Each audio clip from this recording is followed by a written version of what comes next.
वसुदेवसुतं देवं कंसचाणूरमर्दनं देवकी परमानन्दं कृष्णं वन्दे जगद्गुरुं मूकं करोति वाचालं पङ्गुं लङ्घयते गिरिं यत्कृपातमहं वन्दे परमानन्दमाधवं कृष्णाय वासुदेवाय हरये परमात्मने प्रणतक्लेशनाशाय गोविन्दाय नमो नमः.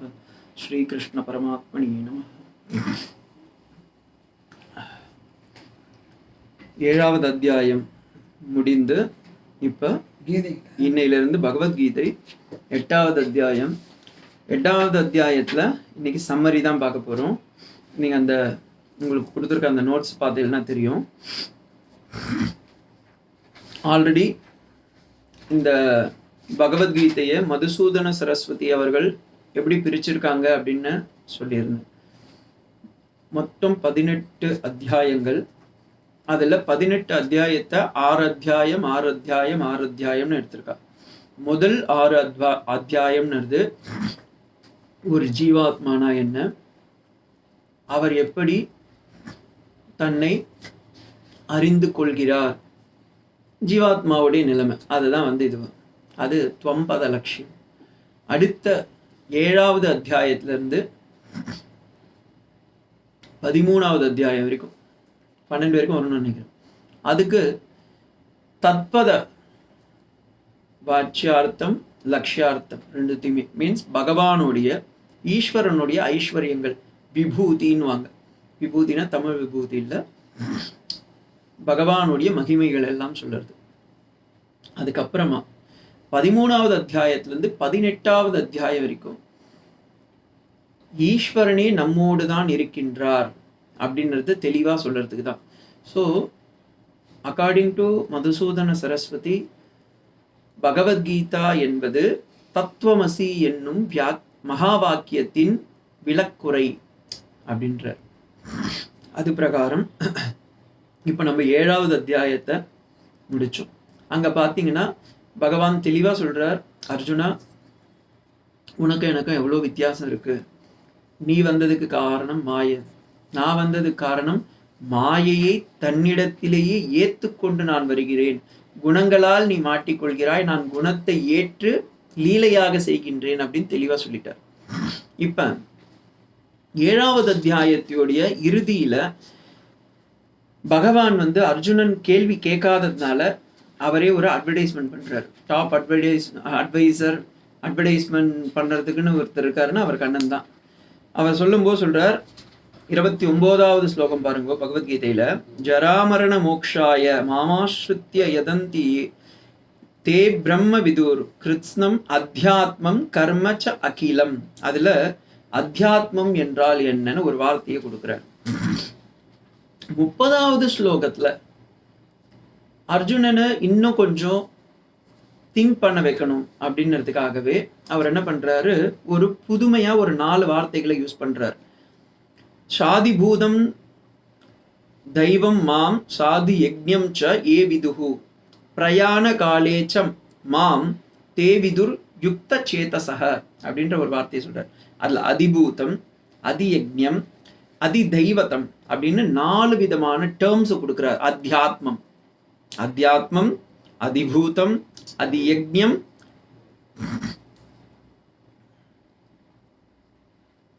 அப்படின்ற புதுமையான ஒரு வார்த்தைகளை கொடுக்கிறார். இதை கொடுத்த உடனே அர்ஜுனன் ஏதாவது கேட்பான் அப்படின்னு சொல்லிதான் பகவானுடைய ஆக்ஞை. இதை கொடுத்த உடனே அர்ஜுனனும் அதே பிரகாரம் 8வது அத்தியாயம் முதல் ஸ்லோகத்திலேயே அர்ஜுனன் கேட்கிறான், கண்ணா கொஞ்சம் நெல்லு, இது ஏதோ புதுசா டெக்னிக்கலா சொல்றியே, இதுக்கெல்லாம் என்ன மீனிங்னு எனக்கு தெரியாது. சிறந்த உத்தமமான சிஷ்யர்கள்லாம் உபன்யாசம் நடந்துட்டு இருக்கும் போதே கேள்வி கேட்பாங்க. அடியேன் காலக்ஷேபம் பண்ணும்போது எங்க வாத்தியார்கிட்ட கேள்வி கேட்டே பண்ணியிருக்கேன். அதே மாதிரி நீங்களும் கேள்வி கேட்கணும். ஸோ கேள்வி கேளுங்க. கேள்வி கேட்கறது சனாதன தர்மத்தில் இருக்கிற ஒரு பெரிய விஷயம் என்னன்னா, எப்போ வேணா கேள்வியை கேட்கலாம். நைட்டு 12 மணி ஆனாலும் நீங்கள் கேள்வி கேட்கலாம். அவரும் எனக்கு சொல்லிக் கொடுத்த சுவாமி டாக்டர் சௌரிராஜன்னா மனிதராஜ சாஸ்திரிகள் இன்னைக்கு கூட பார்த்தீங்கன்னா 10-11 மணி கேள்வி கேட்பேன். புக்கே திறக்க மாட்டார், அப்படியே ஃபோனில் சொல்லுவார், இதுதான் இந்த இடத்துல இது இருக்குண்ணா அப்படின்னு சொல்லுவார். அந்த அளவுக்கு அவங்க நொற்று போட்டிருக்கிறதுனால தான் ஆச்சாரிய பதவியில் இருக்காங்க. ஸோ அப்படி நம்ம குரு பரம்பரை எல்லா காலத்திலையும் எப்பவுமே கேள்வி கேட்கணும். எல்லா விவேக சூடாமணி ஆகட்டும், பிரகரண கிரந்தங்கள் ஆகட்டும், உபனிஷத் ஆகட்டும், எல்லாம் சம்பாஷண ரூபத்துல இருக்கும். குரு சொல்லுவார், சிஷ்யன் கேட்பார், சிஷ்யன் கேட்பார், குரு சொல்லுவார், மைத்ரேயர் கேட்பார், பராசரர் சொல்லுவார், ஜனமேஜன் கேட்டார், இந்த பக்கம் அவர் சொல்றார், அர்ஜுனன் கேட்டான், இந்த பக்கம் கிருஷ்ண பரமாத்மா சொல்றார். எல்லாமே கேள்வி கேட்கணும், அப்பதான் பதில் வரும், இல்லைன்னா பதில் வராது. அதனால கேள்வி கேளுங்க, கேள்வி கேட்டுட்டே இருங்க. இப்ப அர்ஜுனனை கேள்வி கேட்க வச்சிட்டார் பகவான், இப்படி ஒரு புது டேர்ம் கொடுத்து. ஸோ முதல் ஸ்லோகமும் 2வது ஸ்லோகமும் இந்த 8வது அத்தியாயத்துல இருக்க முதல் இது சினாப்சிஸ் சொல்றேன். முதல் ஸ்லோகமும் 2வது ஸ்லோகமும் அர்ஜுனனுடைய கேள்வி. என்ன கேள்வி? அவர் புதுசா ஒரு 4 டேர்ம் சொன்னார் பாருங்க. கர்மம் என்றால் என்ன, பிரம்மம் என்றால் என்ன, அத்தியாத்மம்னு ஒண்ணு சொன்னியப்பா, அப்படின்னா யாரு, அதிபூதம்னு ஒண்ணு சொன்னியப்பா, அவர் யாரு, அதி தெய்வம்னு ஒண்ணு சொன்னியப்பா, அவர் யாரு, அதி யஜ்ஞம்னு ஒண்ணு கேட்டியே, அதி செகண்ட் தி, ஓகேங்களா, ஃபர்ஸ்ட் தி இல்ல, அதி யஜ்ஞம்னு சொன்னியே, அது யாருப்பா. அப்ப பிரயாண காலம்னு இந்த லைன் தான் எனக்கு ரொம்ப பிடிச்சது. பிரயாண காலத்துல ஏதோ ஒண்ணு பகவானை நினைச்சா நான் ஈஸியா எஸ்கேப் ஆக முடியும்னு ஒண்ணு சொன்னியே, அதையும் எனக்கு சொல்லி கொடுன்றார். இப்ப அடுத்த அந்த ஸ்லோகம் போறதுக்கு முன்னாடி நான் ஒன்னே ஒன்று சொல்லிடுறேன். அந்திம காலம் 2 ஒண்ணு. சரம ஸ்லோகம் விசிஷ்டாத்வைத பிரகாரம் சரம ஸ்லோகம். சரமம் என்றால் இறந்த பிறகு கொடுக்குற மண்டபம்ல இறக்கும் போதே கொடுக்கக்கூடிய சரணாகதின்னு. இதுல 8வது சாப்டர் வந்து ஒரு விளக்க, என்ன சொல்றது, ஒரு டீவியேட்டட் சாப்டர்னே சொல்லலாம். பகவான் என்ன பண்றார், கர்மத்தை செய், ஞானத்தை எதிர்பாரு, அதனால சித்த சுத்தி வந்து சித்த ஏகாகிரதத்தின் மூலம் நீ பகவானை அடைய முடியும், இதுதான் ஆத்ம வித்தியை அடைய முடியும், இல்ல உள்ளங்கை நெல்லிக்கனி போல் உனக்கு அத்வைத்தம் பிரகாசமாகும், இப்படிதான் சொல்லிட்டு வர்றார். இது வரைக்கும் 7வது சாப்டர் வரைக்கும் இப்படி இருந்துச்சு. 8வது சாப்டர் மட்டும் he want to take it one new task. Those who want to escape from this world, இந்த உலகத்துல நான் சரணாகதியில அடைய முடியாது, அப்ப எனக்கு என்ன மாதிரி கதி கிடைக்கும், அந்த கேள்வி கிடைக்கும்ல, அதுக்காகவே he is taking a 8th chapter. It is known as கிரமமுக்தி பேக்டன். கிரமமுக்தி இதுக்கு வந்து டெக்னிக்கலா தமிழ்ல எல்லாம் சொல்ல முடியாது. இதுக்கு ஆப்போசிட்டா அக்கிரம முக்தின்னு ஏதாவது இருக்கான்னு கேட்டுறாது. அக்கிரமத்துல எதுவுமே கிடையாது, கிரமத்துல தான். கிரமம் என்றால் கிராஜுவல்னு அர்த்தம். கிராஜுவல் லிபரேஷன், அது என்னன்னு நான் பின்னாடி வரும்போது தெளிவா சொல்றேன். அதை பத்தி அர்ஜுனன் கேட்கறான். ஏன்னா கடைசி ஸ்லோகம் என்ன முடிச்சாரு, பிரயாண காலேபி ச மாம் ஏவிதுர் யுக்த சேதசக, யார் ஒருவர் என்னை நினைக்கவில்லை என்றாலும் நான் அவர்களை கை அழைத்து கூட்டு போய் பிரம்மலோகத்துல கொடுப்பேன் அப்படின்னு இருக்காரு. அது எப்படிப்பா? இப்ப எனக்கு அர்ஜுன வந்து எஸ்கேபிசம், ஃபர்ஸ்டே சண்டை போட மாட்டேன்னா, அம்மா கர்மயோகம், ஞான யோகம், சன்னியாச யோகம் எல்லாத்தையும் நடத்தின உடனே சரி ஓகே ஏதோ சொல்லிட்டு இருக்கான்னு சொல்லிட்டு, சரி இதுல வேற ஒரு எஸ்கேப்ஷன், நமக்கு ஷார்ட்கட் தானே தேவை. ஸோ ஷார்ட்கட்டை பத்தி எதையோ சொன்னி அர்ஜுனா, கண்ணா அதையும் எனக்கு சேர்த்து சொல்லிடுன்றார். ஸோ முதல் ஸ்லோகம் 2வது ஸ்லோகம் வந்து அர்ஜுனனுடைய கேள்வி, ஓகேங்களா. அடுத்தது 3வது ஸ்லோகம் 4வது ஸ்லோகம்னு பகவான் அர்ஜுனன் என்ன கேட்டானோ அந்த கேள்விக்கு சூத்திரமாக அப்படியே கண்டென்ஸா பதில் சொல்றார். ஏன்னா இவனுக்கு புரிஞ்சக்கூடாது, அதுதான் மெயினே. அர்ஜுனன் புரிஞ்சுட்டானா அப்புறமா திருப்பி பகவத்கீதை கண்டினியூ ஆகாது. அதனால கண்ணன் என்ன பண்ணா ஜிஸ்டா சொல்றாரு, வாட் இஸ் முன்பை அதியஜ்ஞம், வாட் இஸ் முன்பை அதிக இது எல்லாத்தையும் சொல்லிட்டார்.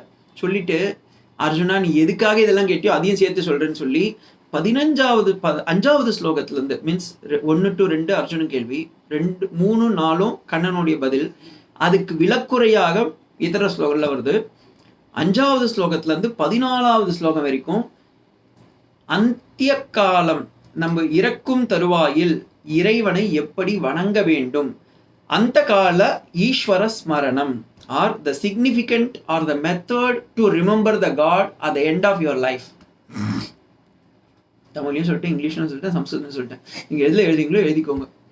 அடுத்தது 15வது ஸ்லோகத்துல இருந்து 22வது ஸ்லோகம் வரைக்கும்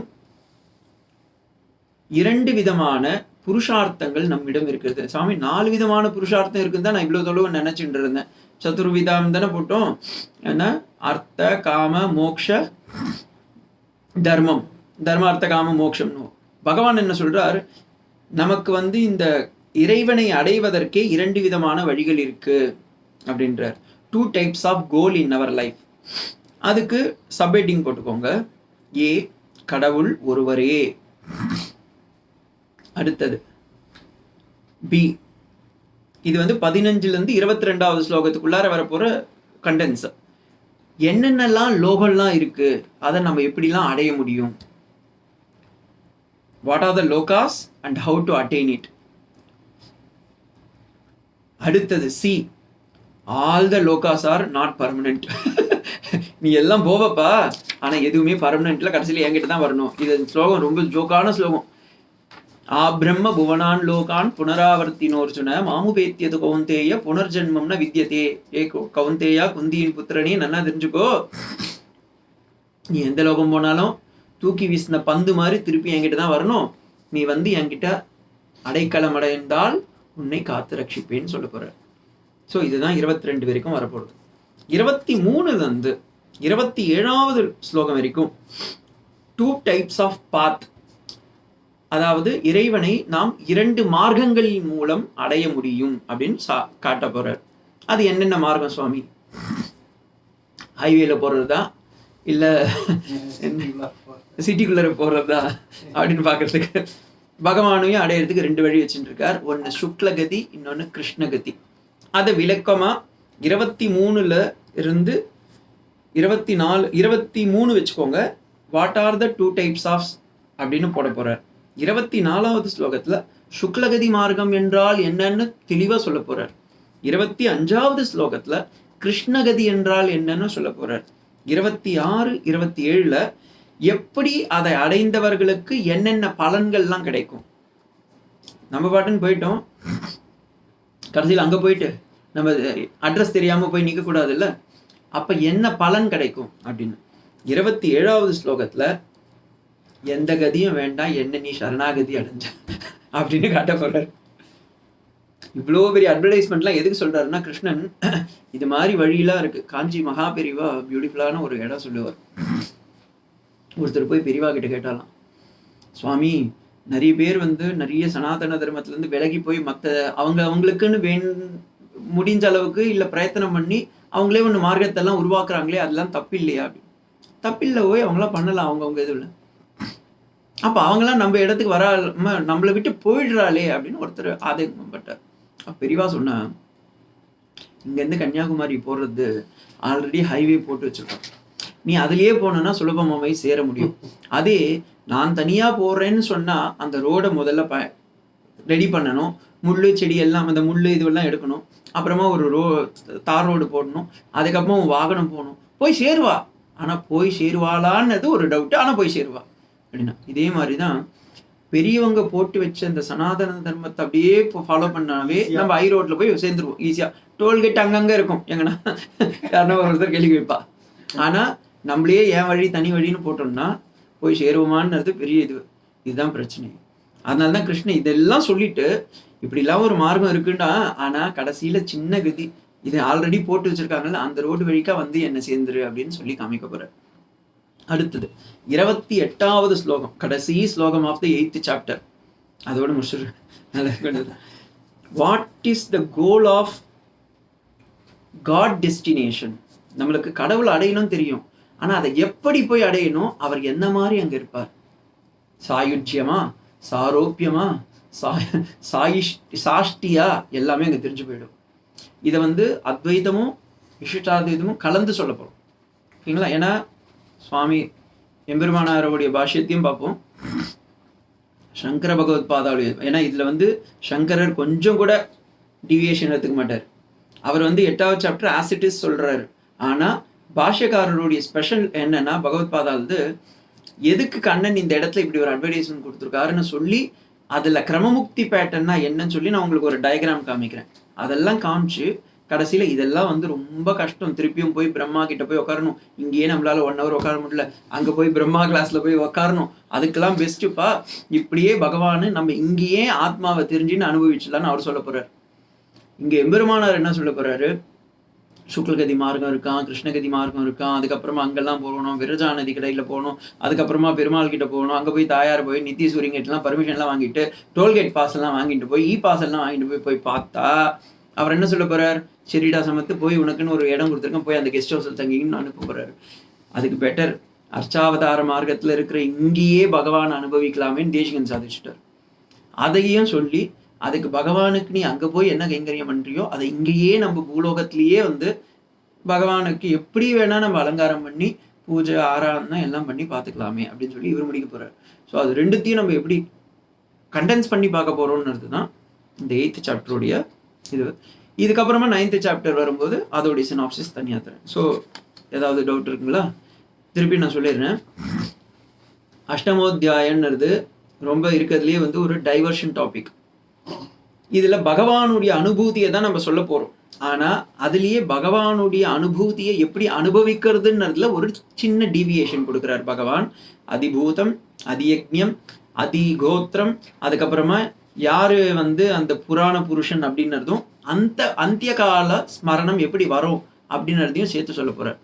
ஸோ இதை சொல்ல முடிச்ச உடனே அர்ஜுனன் ஒரு கேள்வி கேட்கிறார், யார் அவர், எப்படி நான் அவரை தெரிஞ்சுக்கிறதுன்னு.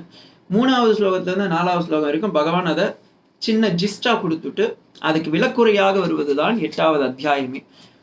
5வது ஸ்லோகத்திலேருந்து 14வது ஸ்லோகம் வரைக்கும் முதல்ல அர்ஜுனனுக்கு எங்க டவுட் வருதுன்னா அந்த அந்திம கால ஸ்மரணம், அதை பத்தி எக்ஸ்பிளைன் பண்ண போறார். 15லேருந்து 22வது ஸ்லோகம் வரைக்கும் கடவுளை அடைவதற்கு 2 மார்க்கங்கள் என்ன, எப்படி அடைய முடியும் அப்படின்றத காமிக்கிறார். 23லேருந்து 27 வரைக்கும் பார்த்தீங்கன்னா சுக்லகதி, கிருஷ்ணகதி, அதில் எப்படி சரணாகதி அடைவது அப்படின்றத காட்டுறார். 23லேருந்து 27 வரைக்கும் அந்த கதிகளை எல்லாம் அடைந்தாலும் 28வது ஸ்லோகத்துல கடவுளையே எப்படி சரணாகதி அடையிறது, இப்படியே இங்கே வாங்கிக்கலாம் முக்தியை அப்படின்னு 2 பேரும். இதுல என்ன ஒரு பெரிய இதுன்னா விசிஷ்டாத்வைதமாகட்டும் அத்வைதமாகட்டும் 2 பேரும் சொல்ற விஷயம் ஒன்னே தான், இங்கேயே அனுபவிச்சுடுங்க, அங்க போய் என்ன நான் வெயிட்டிங் லிஸ்ட்ல நிக்காதீங்க அப்படின்றாங்க. சரிங்களா? இது நம்ம விரிவா அடுத்த கிளாஸ்ல பார்க்கலாம். ஓம் சாந்தி சாந்தி சாந்தி. ஹரி ஓம் தத்சத். ஸ்ரீராமகிருஷ்ணார்ப்பணமஸ்து. गणानां त्वा गणपतिगुं हवामहे कविं कवीनामुपमश्रवस्तमम् ज्येष्ठराजं ब्रह्मणां ब्रह्मणस्पत आनः शृण्वन्नोतिभिः सीदसादनम्. ॐ श्रीमहागणपतये नमः. सहनाववतु सहनौ भुनक्तु सह वीर्यङ्करवावहै तेजस्विनावधीतमस्तु मा विद्विषावहै. ॐ शान्तिः शान्तिः शान्तिः.